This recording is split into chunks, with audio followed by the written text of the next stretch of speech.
Hey, everybody, it is Trags Mike Petralia along with Richard Skinner of Local 12 and Local12.com.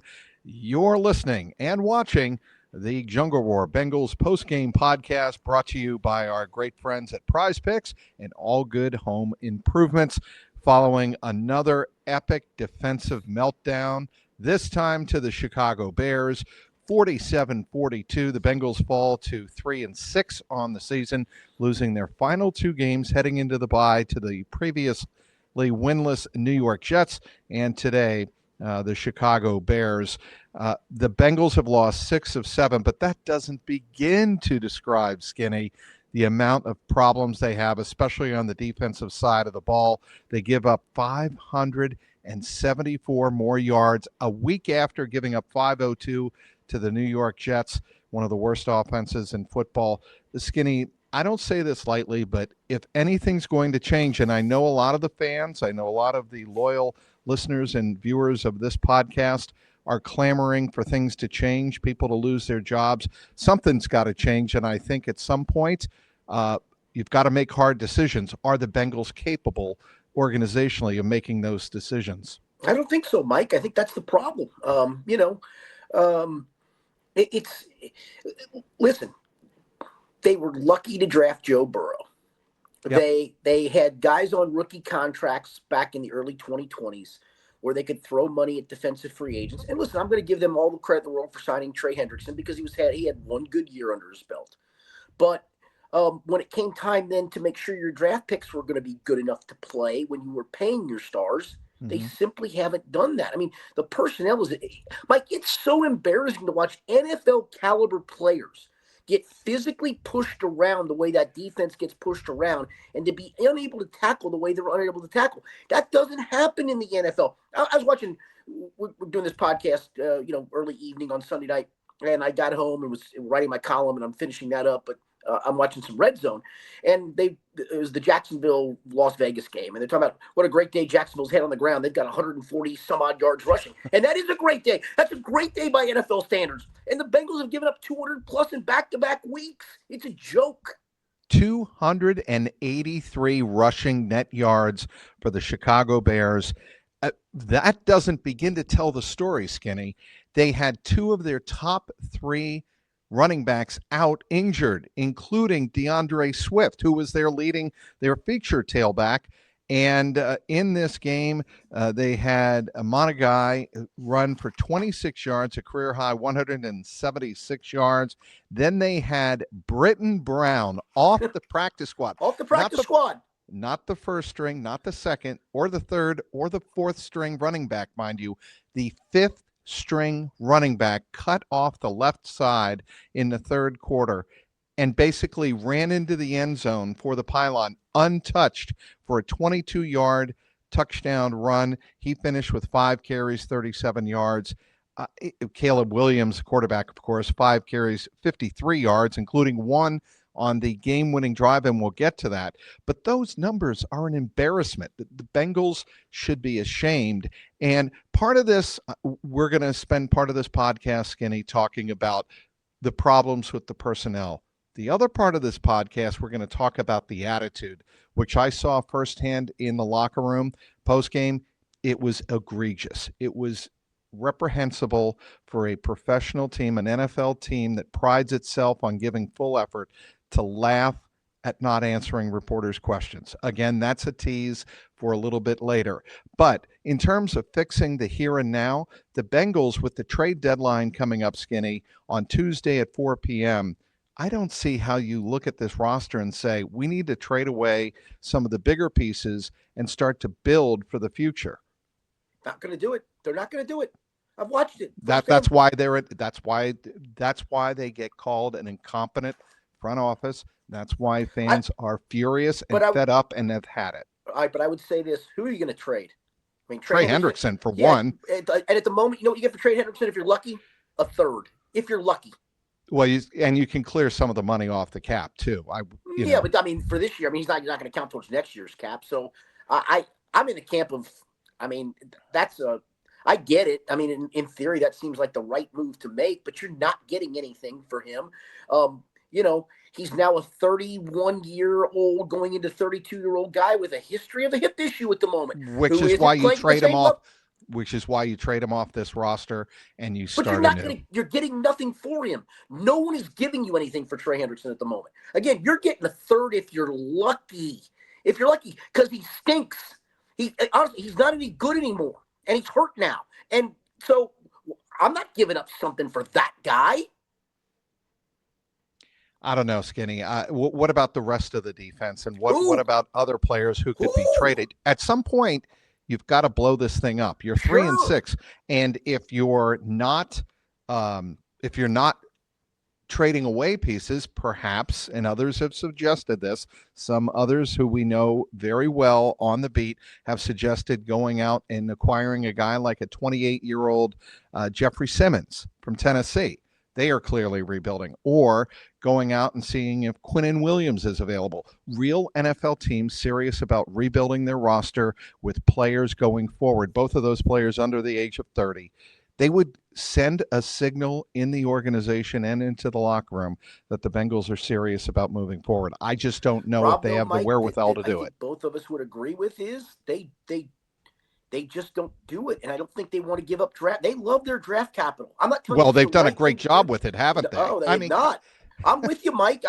That part I agree with you on. The Trey Hendrickson one, I'm not. But I mean, this I agree with you on. Quinnen Williams can help you. I mean, your interior defensive line at the moment is a joke. TJ Slayton is a joke. BJ Hill is a joke. Their backups are even worse. It's a joke. So to me, I'm with you on that. You add proven NFL talent. I'm fine with that. But you are so far from a draft pick standpoint. Again, you need somebody else leading that room when it comes to draft night, and it can't be Duke Tobin anymore. I mean, it's beating a dead horse. It just can't be any longer.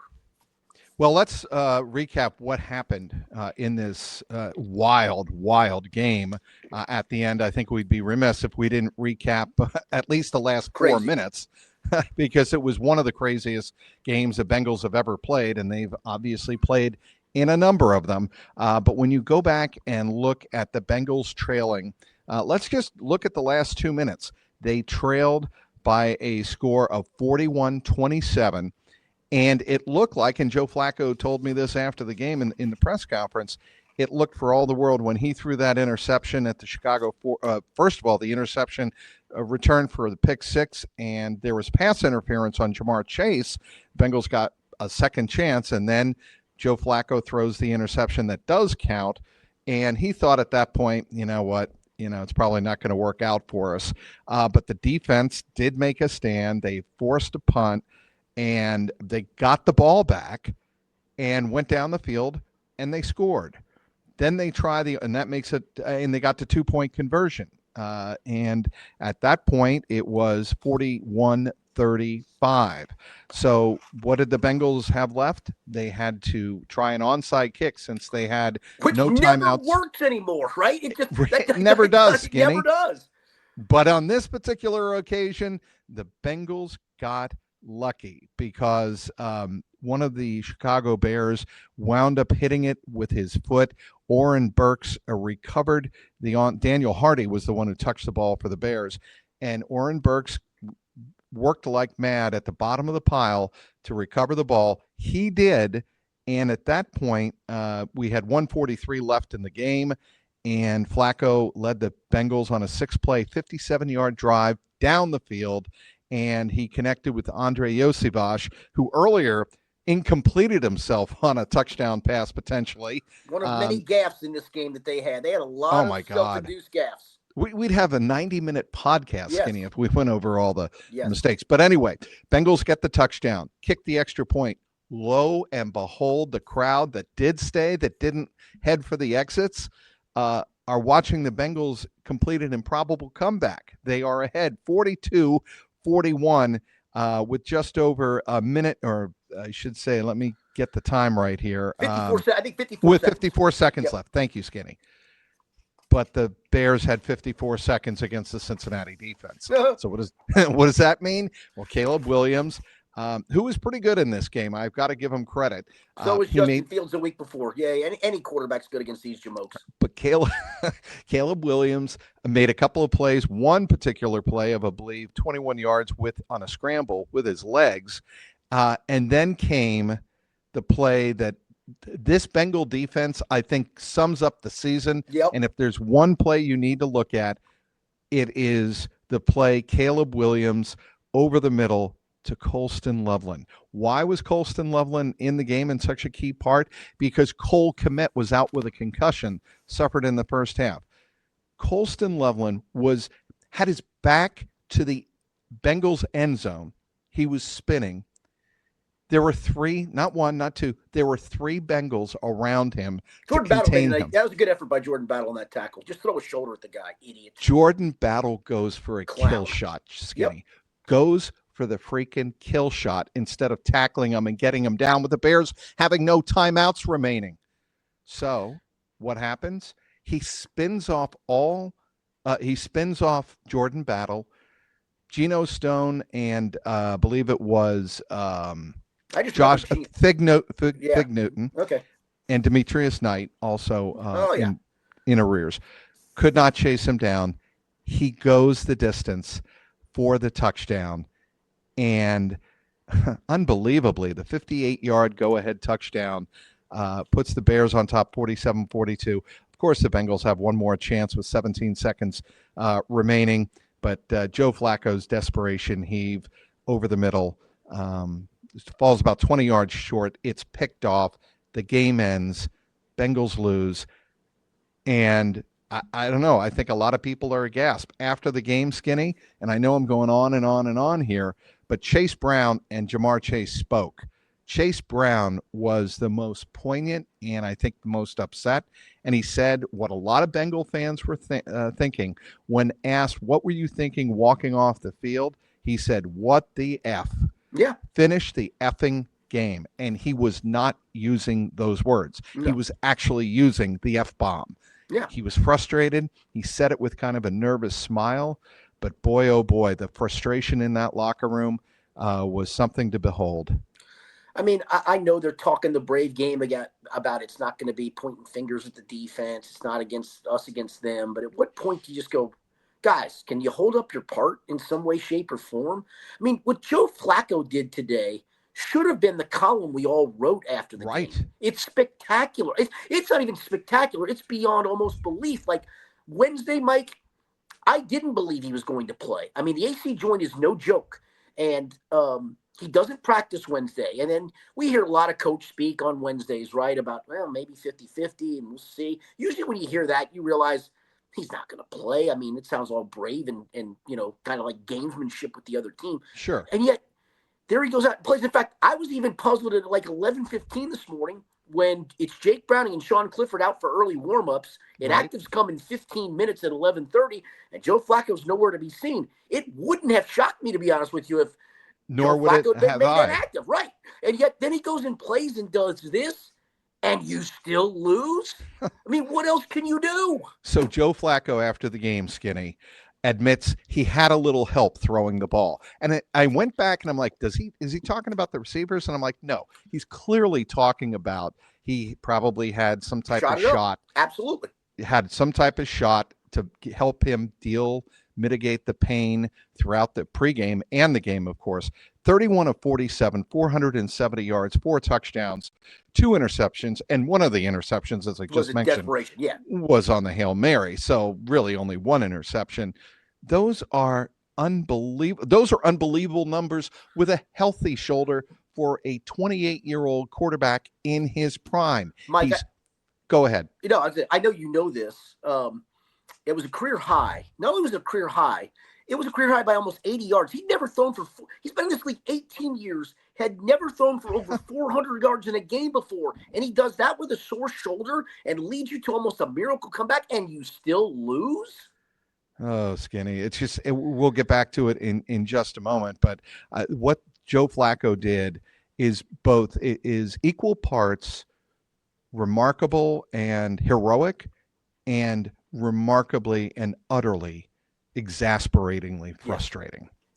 This episode of the Jungle Roar Bengals postgame podcast is brought to you by Prize Picks. The hard-hitting football action is even better with Prize Picks. The weather might be changing, but the feeling of being right never gets old. So keep the season rolling on on Prize Picks by getting $50 instantly in lineups when you play your first $5. Prize Picks is simple to play. Just pick more or less on at least two player stats. If you get your picks right, you could cash in. Prize Picks is the only app that offers stacks, meaning you can pick the same player up to 3 times in the same lineup. Want to pick more on Josh Allen's pass yards, rush yards, and touchdowns? Now you can pick all of them in the same lineup only on Prize Picks. Follow other Prize Picks players directly on the app and copy their lineups in one simple click, whether it's a friend, celebrity partner, or just someone whose picks you like. Hit the follow button and check out every lineup they create in the new feed tab on Prize Picks. Download the Prize Picks app today. Use the code CLNS to get $50 in lineups after you play your first $5 lineup. That's code CLNS to get $50 in lineups after you play your first $5 lineup. Prize Picks, it's good to be right. Back with Richard Skinner of Local 12 and local12.com. Skinny, I'm going to just ask it bluntly. Do coaches, assistants lose their job come Monday heading into the bye week? Bye week's usually a time for those kind of changes. But Al Golden, I don't think it's his fault. Now, you could make him the scapegoat like you made Lou Anarumo the scapegoat. I don't think it's his fault. Now, listen, he's culpable, right? It's his unit. I mean, is he scheming things correctly? Is he calling plays at the right plays at the right time? Is it him? I don't think it's him. It's a little bit him. It's always a little bit the coach for sure. Sometimes it's a lot of it the coach. But boy, if you did this 9 games into his first season after you thought Lou Anarumo was the problem, what does that say about you, Zach Taylor? What does that say about you, Duke Tobin? He hired him. Same thing for Jerry Montgomery. I mean, this defensive line is a joke. I mean, it's simply horrifying to watch them. They get pushed around.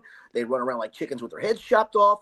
I will say I think Al subs too much, or they sub too much. It feels like they sub guys on almost every play to the point where people don't get lined up properly. But I do think it's a personnel issue, Mike. I will say this. I do wonder if Zach Taylor had to do over again, would you have taken Logan Wilson out of the starting lineup? If I told you I'd give you a chance to do a do-over, and Logan wasn't playing great, mind you. In fact, before the year started, I predicted he'd be out of the starting lineup 6 games into the season. But he still is a guy that can get you lined up, and it feels like right now they don't get lined up at all. They're a mess lining up. I don't know who's blaming that goes to, if that's to Al, if that's to Barrett Carter, if that's to Demetrius Knight, if that's to the Saint. I don't know whose fault that is, but they don't get lined up very well, and that's a problem. And at least Logan Wilson, I think, could get you lined up. That sounds simplistic, but I think he could have. So if you need a sacrificial lamb for fans' standpoint, then yeah, you're making a change. I just don't think that's the answer. I mean, it may make you feel better that, okay, they did something, by God. Okay, that's fine. I'll give you that, fans. But I don't think it's going to change anything. I really don't. I mean, I can remember back in 2018. In fact, this team has a shot to do this in their very next game.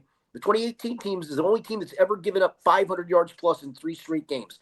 And it got Terrell Austin, the defensive coordinator, fired in his very first year as defensive coordinator after Paul Gunther had left to go take a job with the Raiders. And Marvin Lewis wound up calling the defense for the rest of the year. Didn't really go all that well. Went a little bit better. They played a little bit better, but they didn't win many more games. So I go back to this, man. I know we all want to point fingers at coaches, and that's fine, man. I'm not telling you not to. But this personnel is just awful. I mean, give me a player in that. And DJ Turner, by the way, today against Roma Dunze was absurdly good. They gave up a pass play to somebody else at one point in the game, but guess what? That's the NFL. He traveled with Roma Dunze today. He traveled with him, which means wherever Roma Dunze lined up, other than a couple snaps, and I think you probably saw him too, and they might have been in zone coverage there, whatever. Correct. He was with him for every man-to-man snap, I can tell you that. 3 targets, no catches. So I got a dude there. That's all well and good. But your safeties suck. Your 2 linebackers are rookies. You're still learning. Your 2 high-round draft pick defensive ends are an utter unmitigated joke. B.J. Hill is old. T.J. Slayton stinks. I can go on and on. It's a personnel issue. They're just not very good personnel-wise. Well, at least they can laugh about it after the game. Yeah, it's funny.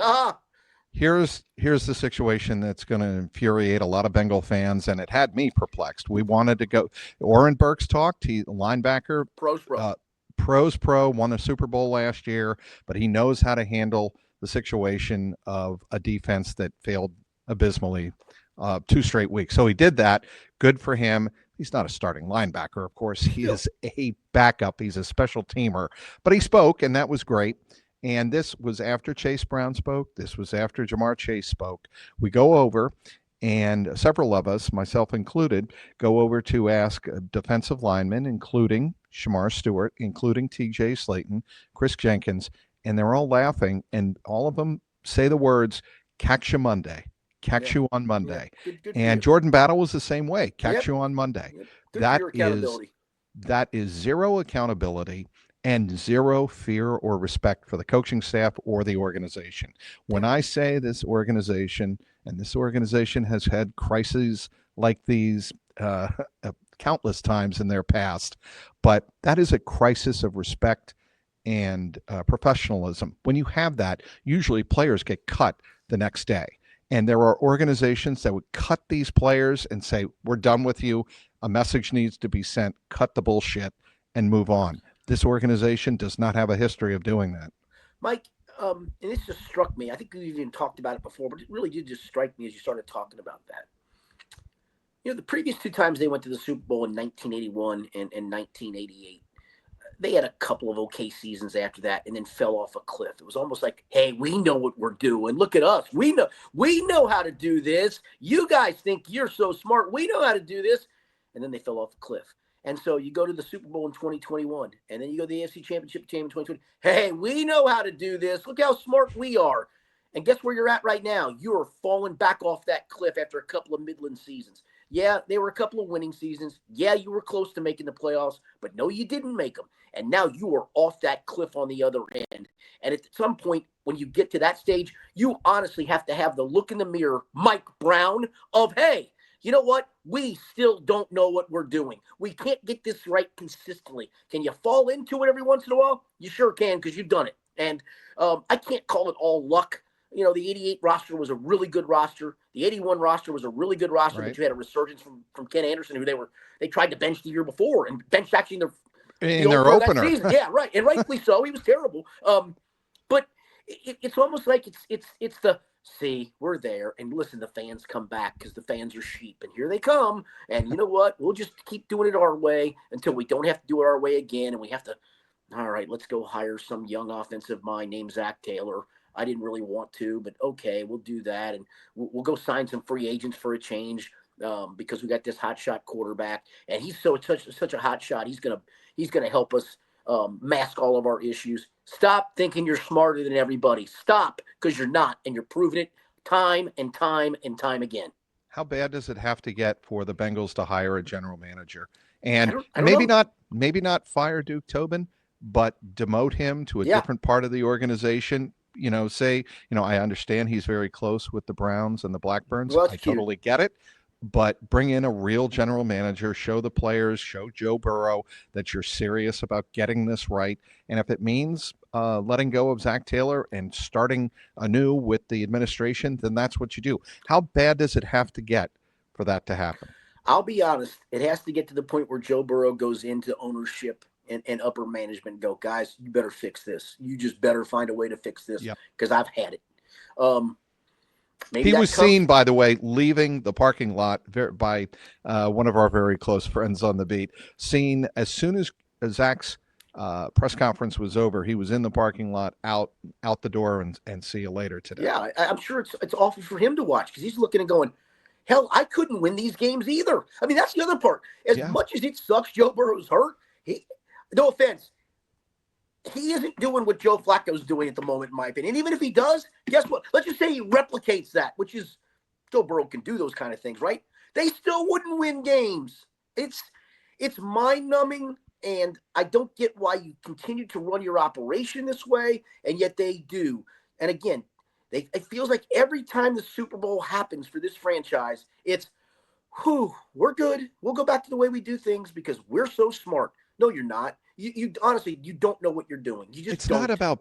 It's not about getting lucky every so often. It's about consistency, the Al Davis moniker, commitment to excellence. Yes. There is zero commitment in the organization for excellence, continued excellence. It's great to be lucky once in a while. It's great to get to the Super Bowl every 8 or 32 years. Great. But do you want your fan base to be convinced that, yeah, we really have learned our lesson? Yes, we are a very different franchise now, because 99.5% of Bengal fans know that this is the same Bengals that we've seen for 50 years. You know, it's a good thing, though. At least they're not raising ticket prices. Oh, wait a minute. They are raising ticket prices. I mean, honestly, at some point, I think you're going to alienate the fan base so bad that they're just that, and you're close to this again. Joe Burrow saved that ass. He saved your ass. He might have even saved the least, to be honest with you, because I think there'd have been enough turn in the fan base to where they would have said, we're doing the least. We're going somewhere else. Somebody who likes us better.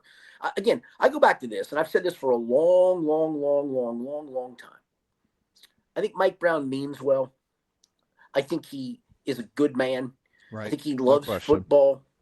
But, Mike, I don't know what your dad did for a living, but if my dad was a doctor, it didn't mean I was going to become a doctor. My dad worked for the airlines. I didn't go to work for the airlines. Just because your dad knows football and was a genius at football doesn't mean you are. And it certainly doesn't mean your daughter and son-in-law are, or their two daughters are. It just doesn't.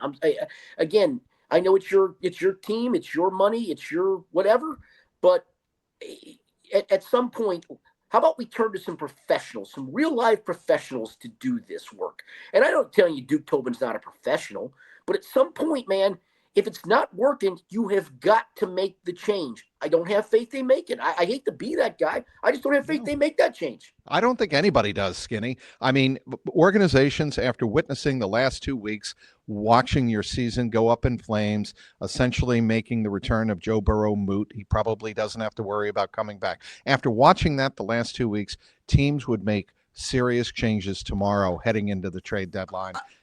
And go ahead, Skinny. No, the mind-boggling part is questions we asked at Duke Tobin at the Combine, and I think he was also asked in Mobile, which I was not there. Kelsey Conway did a great, she did a great Q&A with him of, the guard problem. We don't have a guard problem. Well, yeah, you do, because you're starting two rookies at the moment. So don't tell me you don't have a guard problem, because you didn't even have those two guys on your roster. And then you don't do anything at safety. And literally, I don't know this for a fact, but there's got to be a reason Tyson Anderson and P.J. Jules don't play over these two guys, because they can't play. You don't even have a backup safety that you feel comfortable putting in for those two awful players. And then you have these two first-round defensive ends who, honestly, they just look like guys running around like chickens with their heads chopped off, not having any kind of plan for what they're doing. It's a joke. That is Richard Skinner of Local 12 and Local12.com. I want to tell you about All Good. All Good has been helping homeowners for 32 years, including me and the lovely Deborah Ann, when we were looking for a home improvement company to restore our roof and our gutter system. The number one quality we were looking for is trust. And for the last 32 years, All Good has been trusted to help homeowners replace their windows, install new vinyl siding, install new gutters, and professionally install a new roof. Want to get your home ready, of course, for the upcoming winter months with energy-efficient windows, a roof inspection, or even a gutter inspection. Ed Grant and the folks at All Good Home Improvements would be glad to come out and do a free inspection to see if your home is ready for the winter months. All of All Good's products are professionally installed and backed by both a material and labor warranty. And right now, for loyal listeners of the Jungle Roar Bengals postgame pod, they are offering this special. If you need 10 windows, they'll give you 5 free, and plus you get an additional $500 off on the purchase by mentioning that you heard it right here on the Jungle Roar pod. Maybe you need 20 windows. You'll get 10 free and an additional $500 by mentioning that you heard it here on the Jungle Roar pod during All Good's buy one, get one free offer. So call my friend Ed over at All Good for your free home inspection, 513-247-2900, or visit their website at myallgoodhome.com. Back with Richard Skinner of Local 12 and Local12.com, breaking down yet another defensive breakdown for the Bengals here on Sunday during a 47-42 loss to the Chicago Bears, dropping the Bengals to 3-6 on the season. They have lost 6 of their last 7 games. Pittsburgh beat Indianapolis 27-20. The Bengals are now 2.5 games behind the Pittsburgh Steelers in the AFC North. I was thinking maybe coming into today, Skinny, Bengals win the game, find a way to win this. Indianapolis goes to 8-1 and beats a Pittsburgh team, and you're looking at being a half game out. The exact opposite happens in a matter of seconds, closing seconds of this game in crushing fashion.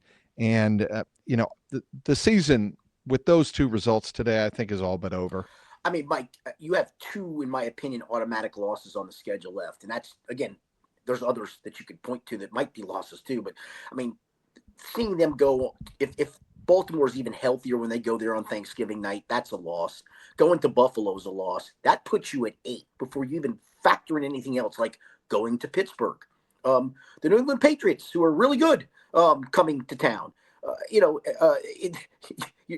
at 8 before you even start counting 50-50 games, and that's an impossible ask. And part of my column I'm writing is the words now ring so hollow. I know Zach's trying to put on a brave face about we're just going to go back to work and that's all we can do, and we're going to work like hell to keep fighting to find wins. Great, go ahead and do that. Sounds cute, but you're just not good enough to do it, man.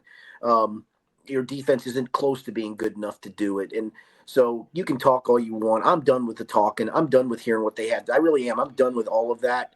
I know it's our job to ask and to listen and to report it, but I'm just done with all of it just because at this point, man, it all rings hollow. There's nothing else you can do other than go prove it.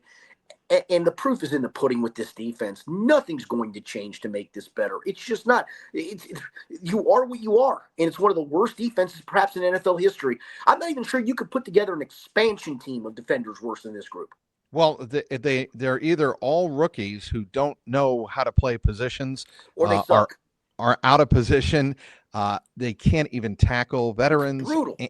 I've never seen anything like it. This is the worst. I've been covering football, Skinny, since 1993. I have never seen a defense this bad. I know Terrell Austin got fired midway through the 2018 season, and Marvin's last year as head coach of the Bengals. I get that, but this has been something we saw first game of preseason. We saw this, that's right, and it was written off as, and we took Al Golden and Zach Taylor's word for it.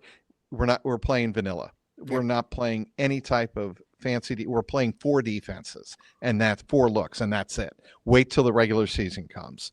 And I will say, first couple of weeks of the regular season, it looked okay, but then the offensive coordinators make adjustments. They start keying on the rookies who were put in the lineup, kind of just thrown in there and learn on the fly. Like you said, Logan Wilson, maybe Zach Taylor doesn't do that if he has a second shot at it, but he did.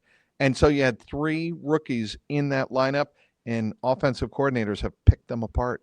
Yeah, I mean, Ben Johnson, how many different – and I'm not a big – listen, Mike McDaniel got all this credit for – he's got all these great motion sets and great. He's doing swell at the moment, folks. But Ben Johnson gave that defense so much eye candy today with late shifts, motions, the trick plays, the misdirection plays, the bootlegs, that I guarantee you Demetrius Knight and Barrett Carter's heads were spinning going, what in the world are we watching here? And I'm going to give them a pass because they're rookies. But again, they're out there playing and they have to play at a high level for you to win, and they're just not. And so I think you see some of that stuff. And Mike, listen, the funny part is, while the defense is the one we point the finger at, and rightfully so, I mean, remember the joke of, well, the Bengals have lost all these games in the 30s. Well, now they score in the 40s and they can't even win games. But there was a lot of, as I mentioned, there were a lot of gaffes. I wrote down at least 8. I might even have 10 of them. I'll point out 2 that come to mind. Yep. And this is on coaching, and Zach kind of acknowledged that. DJ Ivey lining up offside, that led to a missed field goal that was wiped off. The Bears go right back down the field and score a touchdown. 7 points. The first 2 Bears touchdowns were because of miscues. One was a Demetrius Knight illegal contact that led to the Bears' first touchdown when the Bears were about to punt. The second one came on the field goal that you just mentioned.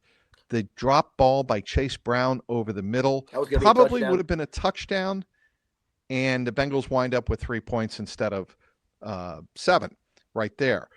Then you talk about the missed field goal because the Bengals didn't know if they were going for it on Right. 4th and 12. Yeah. 4th and 12, Skinny. They Well, rush Evan McPherson on the field. He is short on a by a 54-yarder. mile. By a By a mile. mile. And he's never that short. Correct. And so there was just, and that's what, 4 or 5 gaffes that I All right, point out right off the top of my head. Okay, well, I got a handful of others for you. How about Orlando Brown's selfish, unsportsmanlike conduct penalty down at the 6-yard line that took you from 2nd and goal at the 6 to 2nd and goal at the 21? You had to settle for 3. How about Andre Yoshivas somehow running along the back of the end zone and running out of bounds that cost you a touchdown and then cost you, the next player 2 plays later when Flacco threw the interception? I mean, look at all the gaffes. And Charlie Jones, who had the great kickoff return for a touchdown, catching a 70-yard punt over his shoulder back at the 3. Now, this wasn't totally egregious. He returned it to the 15. It only cost you 5 yards. But, I mean, all that stuff adds up. And if you start adding up the points, Orlando costing you maybe 4. Chase Brown costing you 4. Andre costing you at maybe 7, if not 4. Demetrius Knight costing you 7 because of the penalty. DJ Ivy costing you 7. How much does that add up? I mean, you're talking about a game the Bears won by 5, right? And the Bengals scored 42. Bengals arguably should have won this game. If you take all of that into, if you wipe out half of those mistakes, Yes. The Bengals win this game by 20. Correct. And they're all, I can't even say they're mistakes of commission. They're mistakes of just stupidity. I mean, lining up offside. I like DJ Ivy. He's a sweet kid. But how can you line up offside on a field goal? How can Orlando Brown? I know it's a physical game. I know it's tough. I know tempers flare. But you can't be that damn selfish in that moment to commit that penalty. Okay, I'm going to ask you 2 questions to wrap it up. Yes. What do you think should happen Monday in terms of personnel moves? And you can include players, coaches, front office. What do you think will happen? I think nothing will happen. I do think Jerry Montgomery should go. Maybe in a world, and that's the other part to this, I don't think Al should be fired because, again, I don't think he's culpable. But if you want to show something, the problem is, Mike, let's just say you fired Al. Let's just go to that part of it. I don't even, who else on that defense is experienced enough to call Jordan the game? Kovacs. I don't know. I mean, I'm right, just throwing. But he's not that experienced, right? I mean, you could throw him in the fire and go, let's see what we got here. But I don't think that's the answer. So I don't think there's a ready-made answer there. Should you trade Trey Hendrickson? You sure should try. I just don't think you're going to get anything back for him. Okay, you want to trade Cam Taylor-Britt? I'm okay with that. I don't think you're going to get much back for him. And other than that, I'm not sure what else you can do. So I know the pitchforks are out. I get it. I mean, honestly, if you wanted if you wanted to make a statement, you fired Duke Tobin on Monday. That's who you fire. Yeah, and I just don't see the Brown family doing that. I don't either.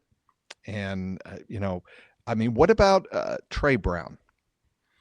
Yeah, it feels like, unfortunately for him, and I don't mean this in such a negative way, it's going to sound like he gets a lot of interviews from other teams, and I think he gets them a lot because of the Rooney Rule. I just do. And maybe he is the answer. I don't know. Maybe he's the perfect guy waiting in the wings. Maybe Trey Brown in place of Duke Tobin. I mean, that would be a bold move for the Bengals, but but is he good enough? I mean, he's gotten a bunch of interviews in this league, no one's hired him. You know the answer to that, Skinny. Is he good enough? Well, look at what good enough has got you so far. For a point, but I go back to, again, if he was that good in the interviews he's had, wouldn't somebody have plucked him by now? That's a fair point as well. Well, we're going to pick that point to wrap it all up. Skinny, what are you working on? I know you teased it earlier. Yeah, just a column of the words now ring so hollow, and I touch on all the gaffes, and at the very end of the column, I haven't gotten to that part yet. It just superseded, honestly, a storybook day for Joe Flacco. That's what makes me so sad about all this is that dude should have been hailed as the hero of heroes today. And instead, he's a freaking footnote in a loss. And that's not fair. That's just not right. Right. He is Richard Skinner. Be sure to follow all of his terrific stuff on Local 12 and local12.com. You can check out my stuff, Trags, Trags, up on the X, and, of course, CLNS Cincy. .com, CLNS Cincy with a Y, of course, .com. You can check out my analysis and my post-game recap. Of course, we'll have all of the post-game locker room reactions as well as the press conferences from Zach Taylor and Joe Flacco. Some can't-miss stuff from Chase Brown and Jamar Chase in the locker room as well. That's up on the Jungle Roar Podcast YouTube page, youtube.com/@Jungle Roar Pod. Bengals have a bye week next week. We'll have a podcast. And then the Bengals resume their action 2 weeks from today against the Pittsburgh Steelers at Acrisure Stadium. I'd say it's a must-win game, but after what we've watched the last 2 games, doesn't really matter at this point. Really matter. Until the next time we speak, my name is Mike Petralia for Richard Skinner. Keep that jungle roaring.